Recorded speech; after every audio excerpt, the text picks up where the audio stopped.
시청자 여러분 안녕하십니까. 굿모닝 인포맥스 2부 오늘도 힘차게 문을 열어보겠습니다. 매주 금요일에 만나는 분이죠. 공시로 기업의 얘기를 들려드리는 조우진 타케오뉴스 대표 나와주셨습니다.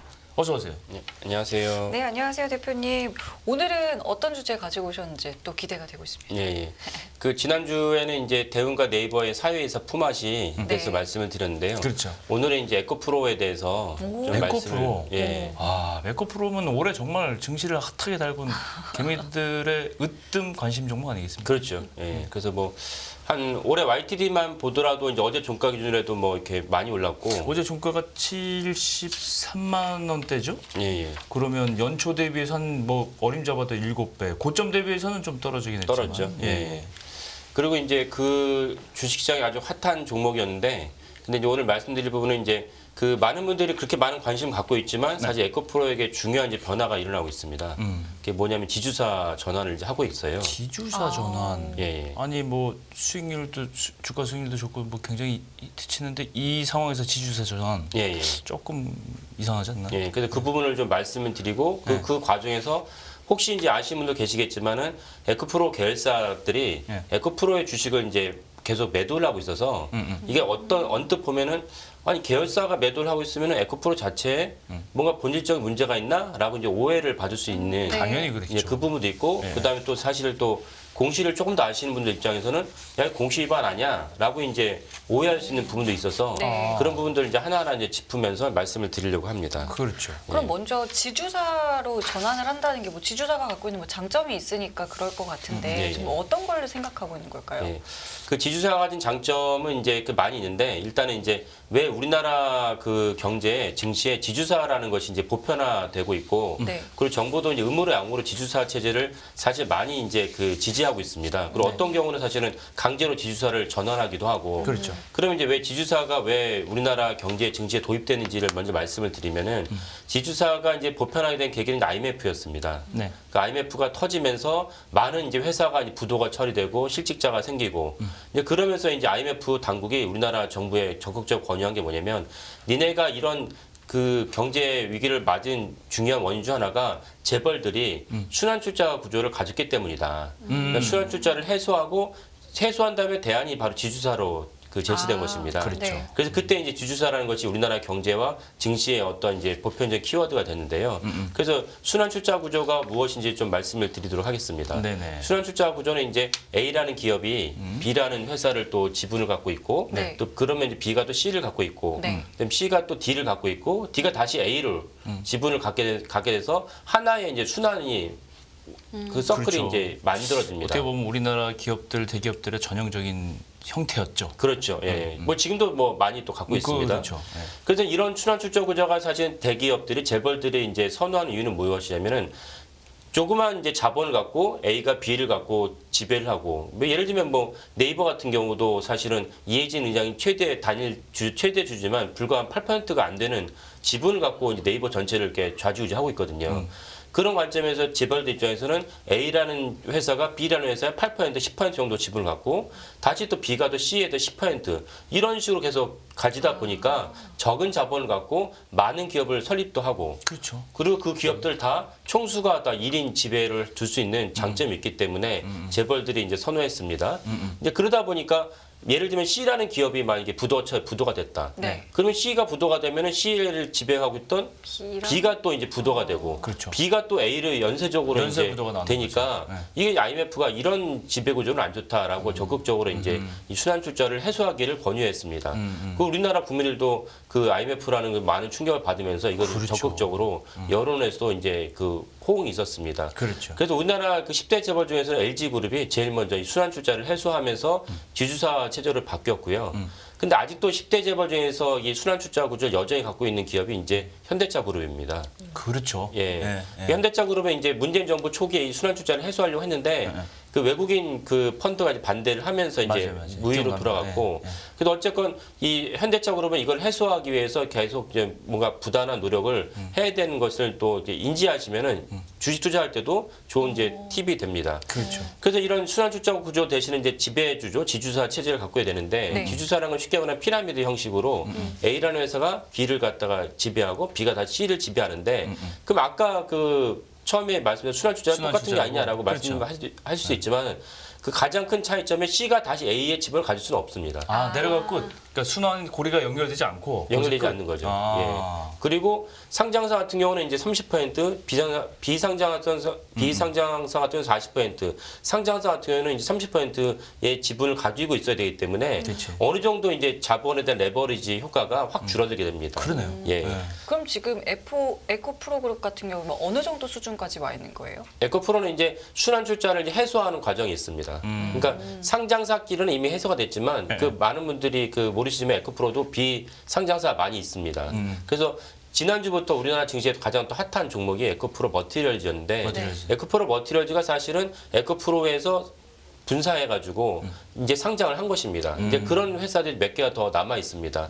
그래서 이런 관점에서 에코프로가 적극적으로 이제 그 지주사 체제를 도입하다 보니까 사실은 이제 도입하려면 당연히 아까 말씀드린 대로 상장도 하면 좋고 네. 상장도 하면은 사실은 이제 그 유동성이 좋아지니까 그렇죠. 상장을 통해서 외부에서 자금이 들어오니까 에코프로 그룹은 계속해서 투자를 많이 하려고 합니다. 그리고 이제 더불어서 이제 그 2차 전지에 대한 그 밸류 체인 그 서플라이 체인을 갖다가 완성을 하고 싶어 하는 게 에코프로 그룹의 또 목표입니다. 네. 그래서 뭐 참고로 말씀드리면은 황화 니켈 같은 원재료가 있고 원재료를 갖고 전구체를 만들고 전구체에서 또 양극재 양극재를 갖고 이제 다시 또 2차 전지에서 가장 큰 화두는 이제 폐 배터리가 나오는데 네. 이 폐 배터리를 사실은 그대로 이제 둘 것이냐 아니면 이거 여기서 또 많은 자원이 있기 때문에 이걸 다 또 다른 비즈니스로 삼을 것이냐가 또 중요한 화두인데 네. 에코프로 그룹은 사실은 또 다른 폐 배터리 사업도 뛰어들겠다.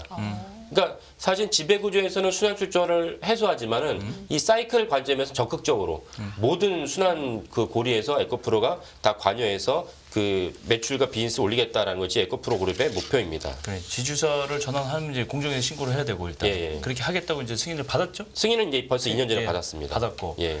그러면 이제 이 지분을 조정하면서 지금 처음에 말씀하실 때 에코프로의 주요 계열사들이 에코프로 지분을 다 팔아야지 이제 이해되는 예, 예. 상황인데. 그렇죠. 예. 근데 계열사가 이렇게 주식을 매도하는 거 보면 시장에서는 오해할 거 아니에요. 그렇습니다. 계열사 다 알고 있을 텐데 예, 예. 사업 내용을. 예. 그러면 악재가 있어서 매도할 수도 있는 거고. 그렇죠. 뭐그 핑계를 대고서. 예, 예. 그러면 뭐 투자자들은 조금 혼란이 생겼을 것 같은데 이 문제 어떻게 맞습니다. 보세요? 예. 그래서 이제 투자자들이 이제 혼란이 생겼던 이제 대표적인 공시 하나가 이제 그 11월 23일에 생겼던 에코프로 BM이 네. 그 발표한 공시입니다. 어. 그래서 그 공시를 한번 자세하게 보시면 에코프로 BM이 그 공시 주체는 에코프로 BM입니다. 네. 네. 근데 여기에서 그 일단 처음 헷갈린 부분은 무엇이냐면 그럼 이 거래를 한 주체로 그 처음 공시 보면 제 앞단에 이 거래 주체자가 먼저 명시가 되는데 네. 거래 주체자는 에코프로로 나옵니다. 매도를 하는 측이. 예, 그러니까 그렇게 이제 에코프로가 에코프로 BM의 주식을 매도했다는 것인가라고 이제 혼란을 일으킬 수 있는데 그렇죠. 공시를 처음 본 분들은 사실 거기서부터 많은 이제 혼란이 생길 수가 있습니다. 근데 그 부분이 왜 혼란이 생기냐면은 해당 공시에서 3장에 이제 그 세부 거래 내역이라는 파트가 있는데 세부 거래 내역을 보시면 여기에 실제로 이 에코프로의 지분을 갖다 거래한 주체는 에코프로가 아니고 에코프로 이노베이션이라는 계열사입니다.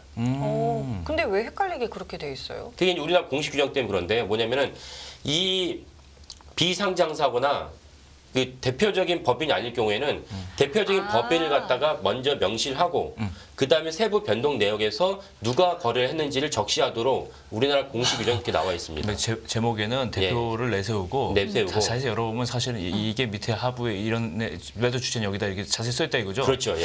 그건 좀 예. 그래서 이 부분을 갖다 네. 먼저 공시를 갖다가 이렇게 교육하는 그 배우는 차원에서도 오늘 말씀을 드리면 이게 사실은 에코프로뿐만 아니라 모든 공시에 다 나오기 때문에 그렇군요. 예를 들면 무슨 뭐 그 삼성전자에서 계열사들의 그 최대 주주는 삼성물산이기 때문에 설령 삼성생명이 삼성전자 지분을 팔거나 샀어도 일단 공시의 주체는 삼성물산으로 나옵니다. 그렇군요. 그러니까 이 모든 공시에 다 적용된 것이니까 예. 이참에 한번 이렇게 인지하시면 좋을 것 같습니다. 그렇군요. 그래서 에코프로 BM의 주식을 갖다 판 것은 아니고 에코프로 이노베이션이 에코프로 BM의 주식을 매도했다라는 걸 보시면 되겠고요. 네. 그 다음에 첫 번째는 그러면 에코프로 이노베이션이 왜 에코프로 BM의 주식을 매도했느냐라고 그렇지. 이제 그 에코프로 BM에 뭔가 문제가 있나라고 생각할 수 있는데 당연히 그렇게 그게 생각하죠. 아니고 아까 말씀드린 대로 에코프로 이노베이션이 에코프로 BM의 지분을 팔아야 순환 출자 구조가 해소되기 때문에 지금 지주사 지수사 전환을 위한 작업이다. 작업이다라고 이해하시면 됩니다. 저는 또 하나 궁금한 게 저게 아까 날짜가 10월이었거든요. 예, 첫 거래가 10월 26일로 나오죠. 그렇죠. 근데 예. 아까 공시를 11월 23일자로 보여주시지 않았어요? 예, 맞습니다. 예. 이거는 왜 한 달 뒤에 지금 나온 거잖아요. 그러니까요. 공시 위반 아니? 예, 그러니까 저도 언뜻 보면 공시 위반 아니냐. 그리고 이렇게 한 달 정도 유예를 갖다가 두는 유일한 배려를 받는 기관이 어디냐면 국민연금입니다. 아 왜요? 국민연금은 이제 아예 법으로 정해놨어요. 국민연금은 아, 특수한 집단이기 때문에 그러니까 국민연금이 움직이는 걸 알면 예. 투자자들에게 뭐 약간 혼란이라든가 초래할 수 있으니 유격을 두자는 그런 그렇죠. 얘기겠죠. 예. 그런 예. 배려라고 보이는데 근데 이거는 일반 법인은 그렇지 않나요? 일반적으로 그렇지 않고 근데 저는 국민연금이 그렇게 유예를 해준 것도 저는 별로 마땅치 않다고 보고 합리적이지 않다고 보는데 오늘은 국민연금에 대해서 말씀드린 자리는 아니니까 그래서 에코프로 이노베이션이 아까 말씀하신 대로 처음에 매도한 날은 10월 26일인데 특수 관계인은 보통 이렇게 우리나라 일반 공시 규정이 어떻게 나냐면 5거래일 이후에 반드시 이내에 공시하도록 되어 있습니다. 5일 이내. 5일 이내. 그러니까 5일 지났잖아요. 5일도 아니고 정확히 말하면 5거래일. 그러니까 워킹데이로 그러니까 5거래일 장에 이내에 열리는 시간 5일로. 거래를 해야 되는데 10월 26일 날 장내 매도를 했는데 공시는 11월 23일 날 했으니까 한 달이나 있었단 말이에요. 그러니까. 그래서 이게 다 공시 위반 아니냐라고 이제 생각할 수 있는데 이 부분을 자세하게 말씀을 드리면 이것도 공시 규정 때문에 생긴 문제인데 뭐냐면 5%에서 10% 사이의 지분을 갖고 있는 주체는 플러스 마이너스 1%가 변동할 때만 공시 의무가 발생합니다. 네. 그러니까 그걸 피해간 거. 예. 그래서 그래요? 에코프로 이노베이션이 그 관계사이긴 하지만은 이 지배주주는 아니기 때문에 만약에 에코프로가 매도나 매수를 했다면 5거래일 이내에 공시를 해야 반드시 되는데 공시해야 되고. 에코프로 이노베이션은 그런 주체는 아니다. 에코프로 BM에 영향력을 끼칠 만한 주체는 아니기 때문에 플러스 마이너스 1%가 변동할 때만 공시를 해야 된다. 그래서 공시한 마지막 거래를 보면 11월 1일 날 이제 거래를 하면서 모든 에코프로 이노베이션 모든 갖고 있던 13만 649조를 5거래일 동안 다 팔아버려요. 그렇군요. 예, 팔았기 때문에 사실은 마지막 거래가 11월 1일이기 때문에 5거래 이내만 그 거래하는 것이 아니고 플러스 마이너스 1%가 변동한 시점부터 거래 의무가 발생을 합니다. 예. 그렇군요. 이거 뭐라 해야 되지? 이거 기법이라 해야 됩니까? 아니면 약간 편법이라 해야 됩니까? 피해 갔어요. 피해가는 거. 예, 그러니까 이게 어떻게 보면 좀 이렇게 그 우리나라 굴지의 자산운용사 대표가 이런 걸 좀 지적하는 경우가 있어서 뭐냐면 공시 규정이 나도 너무 어렵다. 좀 어렵네요. 민간인 일반인들 하면 말할 것도 못할 것 없고 같아요. 모르지. 평생을 자산운용 하신 분이 나도 어렵다. 이게 왜 이렇게 어려우냐? 우리나라 공시 규정이 약간 이렇게 그 매번 누가 지적할 때마다 그때마다 이제 조금씩 바뀌었군요. 밀봉책으로 바뀌다 보니까 이게 심지어 뭐 공시 담당 팀장도 모르는 경우도 생깁니다. 이거 아니 공시- 물론 자본시장에서 뭐 일괄적으로 적용하는 규칙을 만들기가 어려운 사례는 많잖아요. 예, 그러니까요. 많은데 예. 굉장히 공부 많이 결론적으로는 맞아요. 공부 많이 하고 자세히 들여다봐야 되고 아까 깜짝 놀랐어요. 저기 매매 주체가 예, 앞에 예. 제목하고 실제로 매매 주체가 다르다는 게 지금 다른 경우가 왕왕 있다는 게 자세히 들여다봐야 알지. 그렇죠. 예. 제목만 봐서는 모르는 거. 예, 뭐 이런 게 맞습니다. 대표적인 것 같아요. 예. 뜯어봐야 돼요 지금. 근데 저는 그런 생각도 드는 게 어쨌든 이 모든 과정을 거치면서 지주사 체제로 좀 바꾸겠다 이거잖아요. 네, 맞습니다. 예. 근데 뭐 보통은 어떤 계기라던가 뭐 배경 같은 것도 그렇지. 있을 수 있는데 예, 예. 뭐 그런 건 어떻게 좀 분석하고 계세요? 그래서 일단은 순환 출자를 해소하면서 에코 프로그램이 아까 말씀드린 2차 전지의 모든 생태계에 잘 뛰어들어서 다 기업을 갖겠다라는 맥락에서 그럴 바에는 우리가 처음부터 안전하게 현대차 그룹의 순환 출자 구조 해소하지 못한 이유가 무엇이냐면 그룹이 너무 커졌어요. 그렇죠. 그러니까 에코프로 입장에서도 이 더 기업이 커지기 전에 우리가 순환 출자를 해소하면서 지주사 체제로 가자라는 맥락이 분명히 하나가 있고요. 그다음에 이동채 회장 개인과 관련된 또 하나의 어떤 그 바람이 여기에 당연히 개입돼 있다라고 이제 봅니다. 바람 뭐예요? 그거는 이제 그 얘기하려면 이제 좀 길어지기 때문에 다음번에. 다음 주에 제가 또 설명드릴게요. 광고 보시고 오시죠 이런 거. 아니, 일주일 왜냐면 기다려야 돼요. 저희가 저희? 시간이 15분이고 사실 네. 이 주제도 또 사실은 또 한참 또 설명돼야 될 주제이기 때문에 알았어요. 네. 예, 다음 주에 다음 주에 설명드리는 게 기대해 맞을 것 같습니다. 다음 주에 저희 네. 이 이야기 해보겠습니다. 알겠습니다. 오늘 감사합니다. 예, 네, 수고하셨습니다. 감사합니다. 예.